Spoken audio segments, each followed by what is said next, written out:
So imagine a big explosion as you climb through 3,000 feet.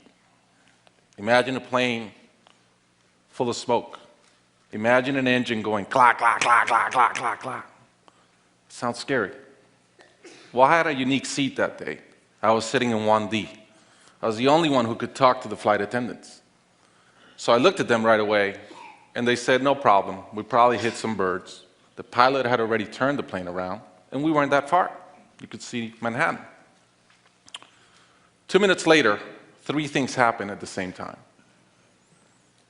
The pilot lines up the plane with the Hudson River. It's usually not the route. He turns off the engines. Now imagine being on a plane with no sound. And then he says 3 words, as unemotional 3 words as I've ever heard.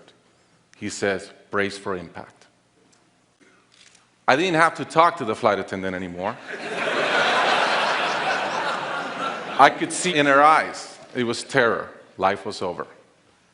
And I want to share with you 3 things I learned about myself that day. I learned that it all changes in an instant. We have this bucket list, we have these things we want to do in life, and I thought about all the people I wanted to reach out that I didn't, all the fences I wanted to mend, all the experiences I wanted to have and I never did. As I thought about that, later on I came up with a saying, which is, I collect bad wines. Because if the wine is ready and the person is there, I'm opening it. I no longer want to postpone anything in life. And that urgency, that purpose has really changed my life. The second thing I learned that day, and this is as we clear the George Washington Bridge, which was by not a lot, I thought about, wow, I really feel one real regret. I've lived a good life. In my own humanity and mistakes, I've tried to get better at everything I've tried. But in my humanity, I also allow my ego to get in. And I regretted the time I wasted in things that did not matter with people that matter.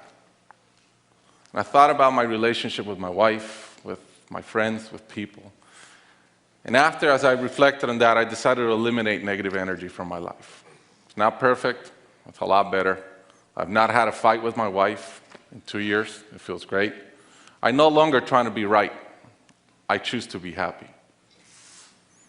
The third thing I learned, and this is as your mental clock starts going 15, 14, 13, you can see the water coming. I'm saying, please blow up. Right? I don't want this thing to break in 20 pieces like you've seen in those documentaries. And as we're coming down, I had a sense of, wow, dying is not scary. It's almost like we've been preparing for it our whole lives. But it was very sad. I didn't want to go. I love my life.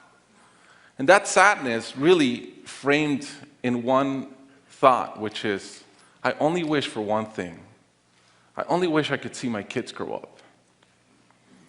About a month later, I was in a performance by my daughter, first grader, not much artistic talent, yet. And I'm bawling, I'm crying like a little kid. And it made all the sense in the world to me. I realized at that point, by connecting those 2 dots, that the only thing that matters in my life is being a great dad. Above all, the only goal I have in life is to be a good dad. I was given the gift of a miracle, of not dying that day.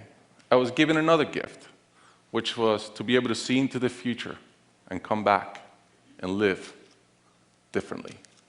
I challenge you guys that are flying today. Imagine the same thing happens on your plane, and please don't.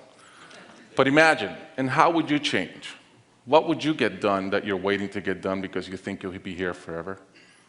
How would you change your relationships and the negative energy in them?